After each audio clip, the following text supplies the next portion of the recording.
Ал құрметті ағайындар, мынау алдарыңызда тұрған Ерзат деген ағамыз. Бұл кісіні Шойтабан деп таниды халық. Ендеше ағамыздың жалынды жырларын тыңдаңыздар. Ал аға, кезек сізде. Бүгін міне Аягөз районында ауданында бүркіт жарысы өтіп жатыр. Мынау бүркітке шығарған өлеңді оқи кетейін. Бетімді желге тондырып, қолыма кран қондырып, ат жалын тартып мінгенде, қиқулап шулап жүргенде, ең қызығы осы ғой, краның түлкілгенде деп. Аңшылықтың, серліктің, мынау неміне сосында. Қызығы дейсің. Қызығы. Мынау енді не нәрседе қыздар туралы өлең оқымасаң, сөздің дәмі келмейді. Ай, бәрекелді. Мынау автобуста бір қызбен танысқанда нөмірін бермей кетіп еді. Қарындас бермейсің бе нөміріңді, өлеңмен көтерейін көңіліңді, андағы немененің белгісі ау, қайта бояйсың ерініңді.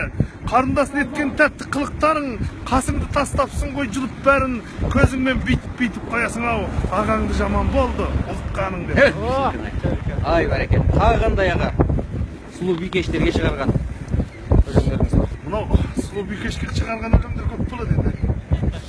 Желп еткен шашың-ай, былқ еткен басың-ай, қандай сұлу көрінеді қиғаш қарағасың-ай, мөлдіреген көзің-ай, тәп-тәп екен сөзің-ай, қандай ана тапты екен сүйкімді көзіңдай, анда-санда бір қысып қоймайсың ба көзіңдай деп. Ой, бәрекелді.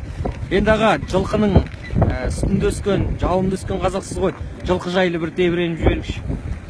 Мынау жылқы деген енді ата-бабамыздан қалтырған ат жалын тартып мініп келе жатырмыз осы уақытқа шейін. Анамыз Бөгенбай бабамыздың арқанының ұшымен соңын кескен болу керек. Тау таста жүргенді, қараңғыда жүрген жақсы көрем.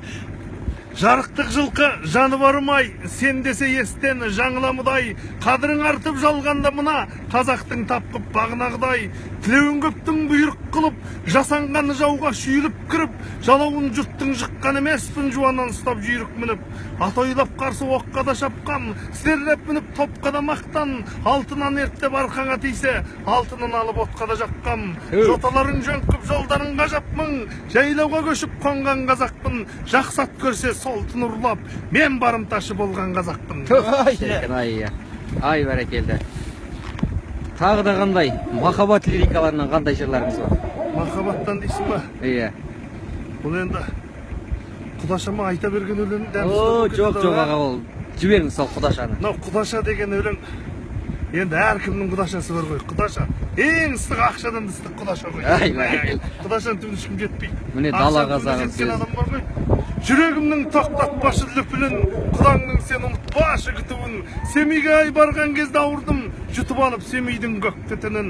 Тіл қатсаңшы, Құдаша, тіл қатсаңшы, бал тіліңді құдаңа тыңдатсаңшы, күнде шық деп мен сені мазаламайын, бір күн шығып сырғаңды ұрлатсаңшы. Түсінбедім мен сені, түсінбедім, сөйлесеңші айтайын ішімдегін, өліп барам, Құдаша, өліп барам, дұрыс болар мен ау түсінгенің.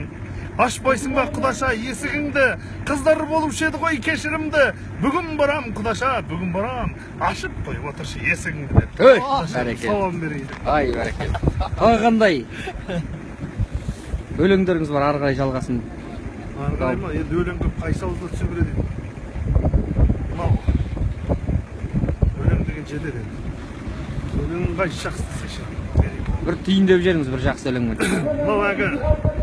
Мен тамыр емеспін тал ұстайтын, мен жылқышымын далада тай ұстайтын, мен әнші емеспін айғайлап ән салатын, мен жылқышымын қанжыға арқан байлап қолыма қамшы ұстайтын, мен өзен болу мүмкінмін тасып жатқан, бетіне жылтырап мұз қатып жатқан, мен жаңбыр болу мүмкінмін нөсерлеткен, шынтақтап жер ананы төсек еткен, мен ақын болу мүмкінмін сіз айтсаңыз, көзіме қарап тұрып шын айтсаңыз.